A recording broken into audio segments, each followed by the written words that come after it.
الرحمن الرحيم. السلام عليكم ورحمة الله وبركاته.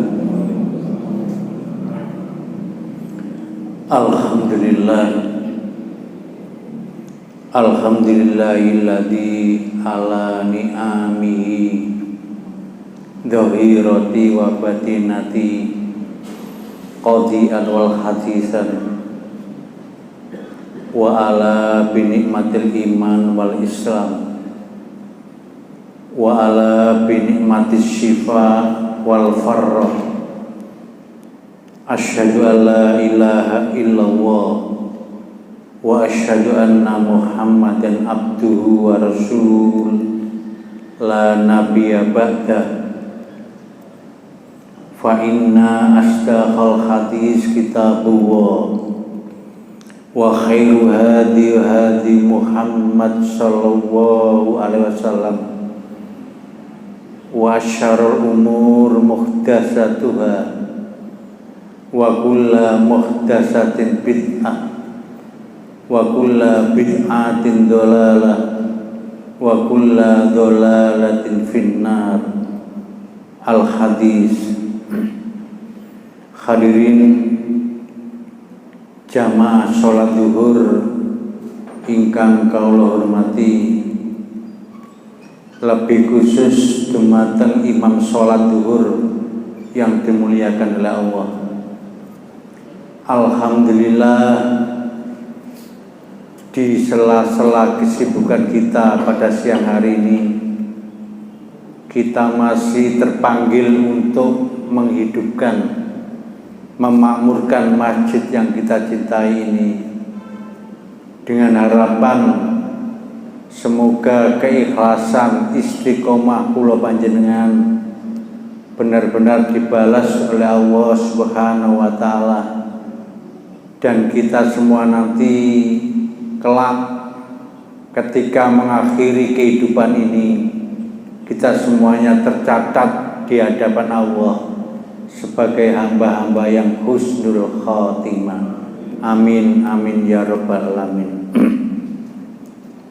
Hadirin yang saya hormati, kajian sederhana siang hari ini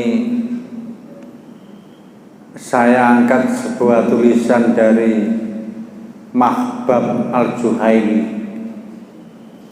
Beliau adalah penulis atau ulama terkenal dari Irak. Dia pernah menulis sebuah kitab yang berjudul Al-Firqah An-Najiyah, yakni sebuah kitab yang benar-benar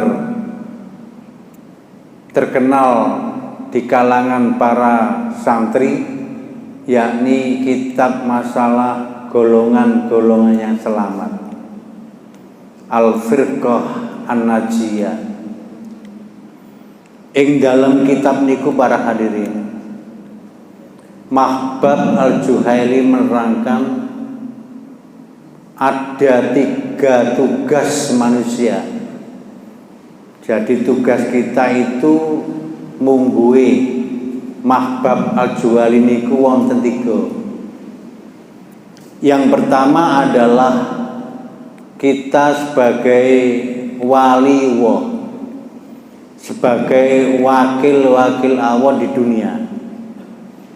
Tentunya sebagai wakil itu ya mewakili tugas-tugas yang diberikan oleh Allah kepada kita selama kita di dunia.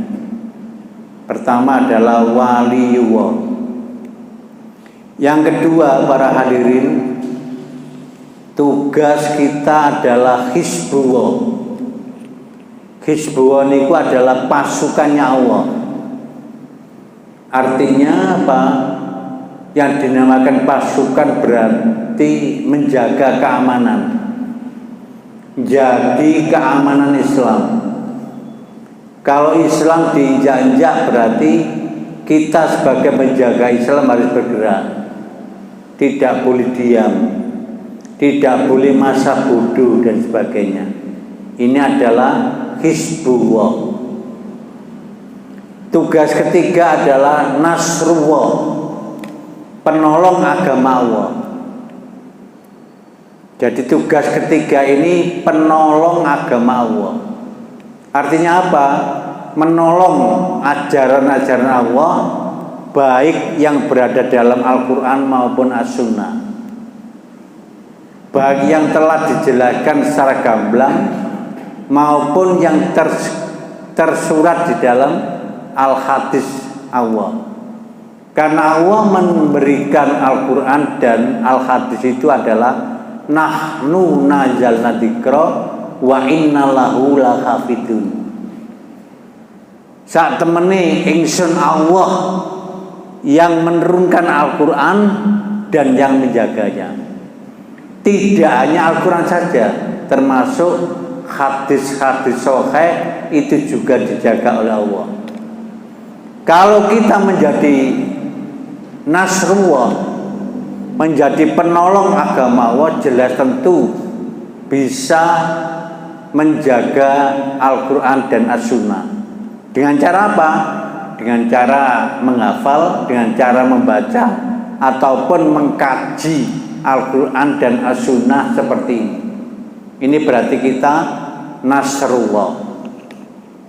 Jadi 3 tugas itu para hadirin menurut Mahbab Al-Juhaini di dalam sebuah kitab, yakni Al-Firqah An-Najiyah, yakni kitab yang mengandung arti golongan-golongan yang selamat.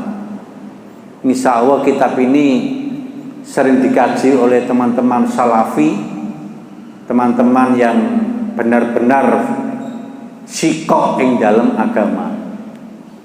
Nah, para hadirin, di dalam tulisan kitab ini ada satu hadis yang diangkat oleh Mahbab Al-Juhaili, yakni arba'un idza kuna fika ma fataka minad dunya wal akhirah.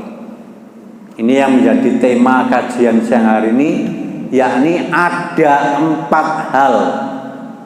Idza kuna fika ma fataka minad dunya.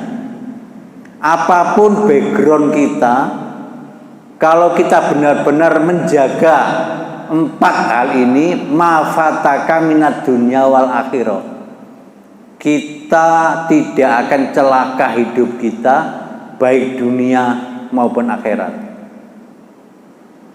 Gampangane, apabila kita menjaga sekawan hal niki, insya Allah kita bakal dijaga Allah selamat dunia sampai akhirat. Apa saja para hadirin 4 hal itu? Monggo dikaji bareng-bareng. Yang pertama adalah sidqul hadis. Rasulullah mengatakan kalau kita ingin selamat, pertama jaga mulut. Sidqul hadis, jujur di dalam segala hal. Kalau jujur dalam perkataan, Pak, gampang angerti yang saged. Wong jujur ngomong iku angger wong iso. A digawe A, B digawe B, itu banyak yang bisa. Tapi kalau jujur dalam segala hal, belum tentu orang bisa. Contoh, di masyarakat itu banyak fakir miskin, banyak anak-anak yatim yang terlantar. Tapi kita punya dan mampu untuk menolong, tapi masa bodoh, tidak mau menolong, tidak mau membantu. Itu namanya belum jujur segala hal. Banyak anak-anak yang gak bisa sekolah, akeh banget wong bocah-bocah sing gak bisa sekolah, padahal kita bisa bantu, tapi kita nggak mau bantu, bahkan masa bodoh. Itu namanya belum jujur dalam segala hal. Kita penyelenggara sekolah, Pak, pengurus sekolah utawa pengurus yayasan, punya dana banyak, tapi di sekitar kita ada yang nggak bisa sekolah, masa bodoh dan gak mau bantu, itu namanya belum jujur dalam segala hal. Dan masih banyak. Jadi Bapak Al-Ghazali mengatakan selamete awak dhewe iku pertama jujur dalam segala hal. Loh, apakah boleh orang itu tidak jujur? Boleh.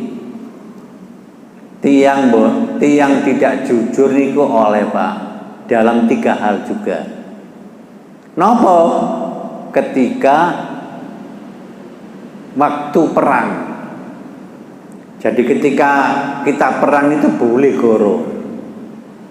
Mulane masa-masa pemilu itu jarine oleh goro, Pak. Katanya masa pemilu itu masa perang. Jadi wakil DPR, wakil kandidat itu sing senengane goro. Berarti sing gawe dasar karena pemilu itu adalah perang, boleh berbohong. Katanya DPR sing kalah ngono, Pak.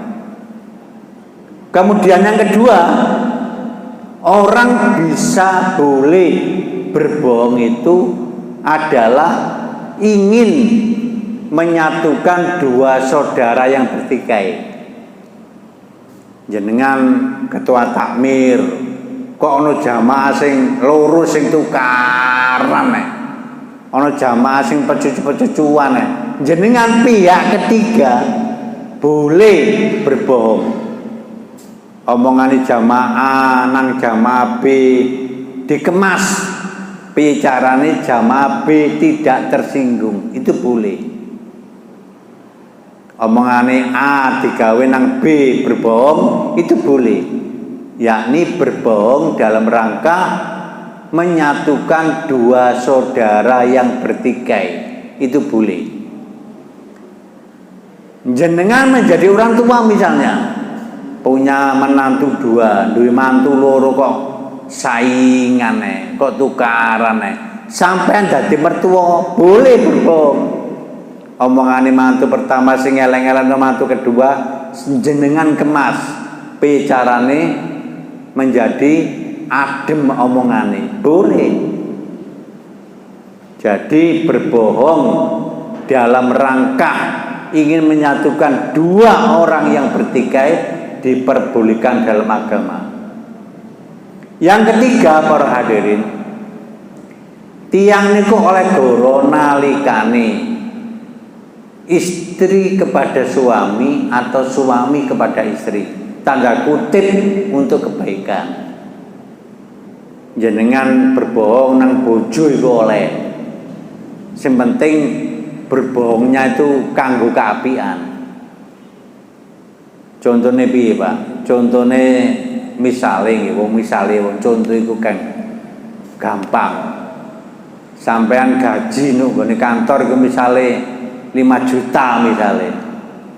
Ditakoni bojo nang omah, "Mas, gaji sampean iku piro?" Sampean marah, 4 juta. 4 juta kok temen to, Mas? Demi Allah 4 juta. Boleh. Tujuannya apa? Tujuannya kanggo keapian. Soale duwe sing mlebu nang wedok iku angel to gampang Pak metune, Pak. Wah, wangel metune. Mulane oleh goro sampean. BE. Nah, BBE sing 1 juta iku 200 kanggo bantu panti asuhan. 200 kanggo bantu masjid. Boleh. 200 kanggo kegiatan-kegiatan sosial, boleh. 200 kanggo bantu apa ya? Rondo-rondo sing napa, Pak? Mbah, boleh, Pak. Soale dhuwit sing wis kadung mlebu nang wedok iku angel. Dadi negara nang bojo iku oleh kanggo keapian. Tapi jangan coba-coba jenengan yang 1 juta itu untuk kejelekan. Itu berbohong yang jelek, akhirnya apa? Hancur gak karu-karuan. Ini berbohong yang diperbolehkan. Jadi balik menengok hadis pertama, kuncine selamat itu adalah jujur dalam segala hal. Hancurnya negara kita nih Pak Sewu, bobroke negara Indonesia niki diantaranya karena para pemimpin bangsa boten jujur, korupsi di mana-mana, bahasa-bahasa napa kritik mengkritik dengan tidak jujur itu wis segojangan bedino. Nah ini hancurnya negara kita. Nomor loro napa Pak? Nomor loro selamatnya kita itu adalah wahibdul amanah, iso njogo amanah. Ini hadis Rasulullah yang diangkat dalam kitabnya Mahbab Al-Juhaili. Jadi selamatnya kita Pak yang kedua niku napa? Kudu njogo amanah. Sekecil apapun jabatan kita, kalau kita pegang dengan penuh amanah, insya Allah selamat. Jadi RT sing amanah, insya Allah selamat. Jadi RW, jadi bupati, jadi gubernur, jadi napa malih? Ketua takmir, ketua ormas, kalau megang amanah, insya Allah selamat. Sama dengan negara kita Pak. Negara kula panjenengan sami bobrok gak karu-karuan. Karena apa? Pemimpinnya gak amanah. Pemimpin sing gak amanah iku Pak, ing dalam mimpin negara atau bangsa itu dengan cara adigang, adigung lan adiguna. Adigang menapa? Adigang ku watake kidang. Dumeh kidang pinter banget mencolot ke sana kemari, kaya-kaya kidang gak bisa jatuh, tapi suatu saat kidang pun pasti jatuh. Adigang adigung. Adigang niku watake gajah. Dumeh gajah kewan paling gede.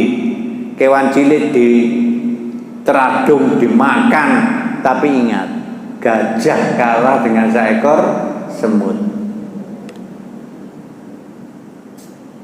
Punakawan Pak, Punakawan itu pembantune pejabat tenggane ilmu pawayangan itu. Punakawan itu Semar Petruk, Semar Gareng Petruk Bagong niku punakawan. Wonge jujur Pak, gak neko-neko. Ya akhirnya apa? Selamat.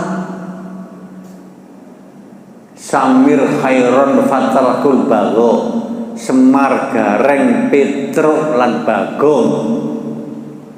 Samir ku Semar, Samir Khairon, Khairon ku Gareng, Fatkul iku Petruk, Bago itu Bagong. Semar Gareng Petruk lan Bagong. Sebarkanlah keapian, Fatruk tinggalkan, Bagong, Bago itu kejelekan. Cara bahasa Al-Quran, amar ma'ruf nahi mungkar, samir khairan fatrahul bago. Semar Petruk Bagong niku punakawan Pak. Masyarakat jelata wong gak duwe tapi jujur. Maka beliau adalah tokoh-tokoh yang kita andalkan sebagai hifdzul amanah. Bener-bener iso njaga amanah.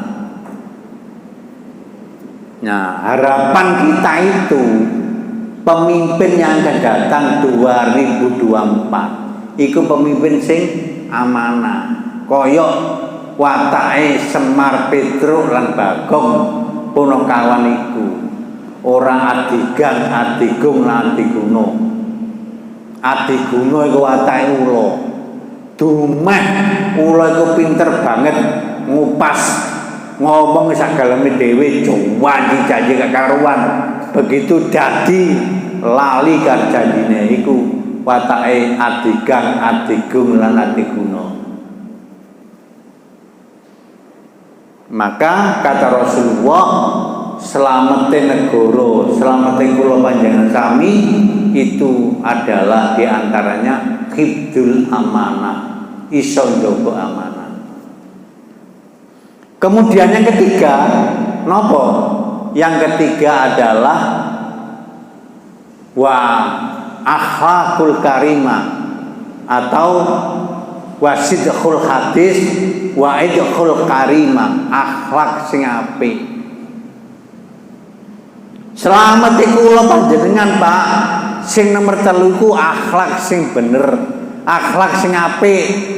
Nah wong tuwa ya sopan, nang guru ya hormat, nang masyarakat ya apik. Jangan menjadi apa? Jangan jadikan beda pakaian menjadi seket di antara kita. Itu bukan akhlak yang baik. Gara-gara celana cekak wis kaya-kaya ahli ibadah dhewe. Beda pakaian, sudah ada perbedaan sana sini. Jenggote dawa sitoke gak, wis beda. Beda apa? Beda pergaulan itu enggak baik. Wis gak zamane kaya ngono ku. Situ kaya-kaya ahli surga, situ ahli ngene-ngene itu enggak zamane. Itu namanya akhlak yang baik. Jadi pertama jujur dalam segala hal, yang kedua menjaga amanah, yang ketiga akhlak yang baik di masyarakat yang baik, di kantor yang baik, di instansi apapun bekerja dengan akhlak yang baik, insya Allah selamat. Dan yang keempat kata Rasulullah, selamete kula panjenengan sami itu karena apa? Wa hifdzul amanah wa ifatul mat'am, pendapatan yang halal, makan sama makan itu halal, tidak hasil korupsi, tidak hasil ngemplang, tidak hasil apa macam-macam yang tidak halal. Niku nimbulno kancuran. Mulane para hadirin balik nang negara kita itu hancur nih negara, ekonomi menjadi gak stabil itu gara-gara korupsi di mana-mana. Wa ifatul mat'am, makanan yang halal. Rasulullah ngomong, sayati alan nasi zamanun. Rasulullah ngatur akan datang suatu zaman la yuballi mar'u, manusia tidak peduli lagi amin halali au min harami, makanan itu benar dari makanan halal atau haram. Yang penting keluarganya enak, yang penting kaya, yang penting hidup mewah. Masa bodoh dengan hal haram itu akan terjadi di akhir zaman, kata Rasulullah. Sebelum barangkali ada yang tanyakan sebelum dialog, maka saya simpulkan, selamete kula panjenengan sami niku wonten sekawan. Nomor setunggal, wa sidqul hadis, jujur dalam segala hal. Yang kedua, wa hifdzul amanah, bisa menjaga amanah. Yang ketiga, bihusnul khuluq, budi pekerti yang baik. Nomor 4 adalah wa ifatul mat'am, yakni makanan yang halal. Itu kesimpulannya.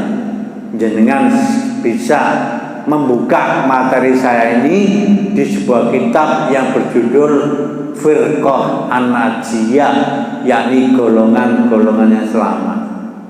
Monggo barangkali ada yang kurang jelas atau sudah cukup, monggo kami persilakan. Saya bukan polisi, Pak, bukan polisi. Saya masuk bin Rotal, bimbingan rohani dan mental Kapolda Jatim. Jadi dai yang keliling di lapas-lapas, di penjara-penjara, itu saya termasuk mereka. Jadi ini tadi dari Medaeng, kalau pulang jauh nggak nutut kalau ke sini, akhirnya saya langsung ke sini dari Medaeng ke sini. Nanti kembali lagi ke Medaeng sampai maghrib. Pembinaan lapas-lapas di Jawa Timur. Kebetulan tahun ini saya dibebani pembinaan Blok W, tahu Pak Blok W, khusus penjara wanita. Jadi subuh mimpin sholat, kemudian binaan, tanya jawab, guru ngaji dan sebagainya. Alhamdulillah sudah saya jalankan 4 tahun. Makanya saya hanya seragam lapas, bukan polisi, bukan anggota TNI, bukan. Cuma saya seragaman lapas Polda macam mawon. Monggo Pak, barangkali ada ditanyakan. Atau sampean kepingin menjadi anggota lapas nih, monggo. Nanti ketemu saya di sana. Silakan, nggak ada yang tanyakan, udah jelas? Jelas kok ngantuk Pak? Ngaji ini gak oleh ngantuk Pak. Saya ingatkan, ngaji seperti ini nggak boleh ngantuk. Sing ngantuk aniku tondo-tondo ini cepat mati. Kasih sampean lho Pak, takmir saya merungokno Pak. Karena kopi ini jadi luar apa? Di luar teras masjid disiapi kopi satimbo. Menyidu di bener Pak, ngoten nggih? Oh enggak nggih Pak. Silakan Pak, enggak ada yang tanya? Cukup? Alhamdulillah, berarti sudah clear. Materi yang saya berikan mudah-mudahan bermanfaat. Dan kita semuanya tetap istiqomah ing dalam Islam. Karena kita adalah pasukan Allah. Karena kita adalah penjaga agama Allah. Saya berpesan Pak, karena saya bergaul di dunia itu, tolong Pak, jangan coba-coba anak atau jenengan bermain dengan narkoba. Sekarang target pemerintah itu bukan judi, target polisi bukan judi, tapi narkoba. Jangan anggap enteng Pak narkoba. Memang saya bisa, saya kadang-kadang sakit nangani narkoba. Misalnya enten orang ketangkap bisa lolos, niku sakit. Tapi duit Pak. Kalau narkoba itu minimal jenengan kudu siap 400 juta. Kaki nopo, yo ngeculno.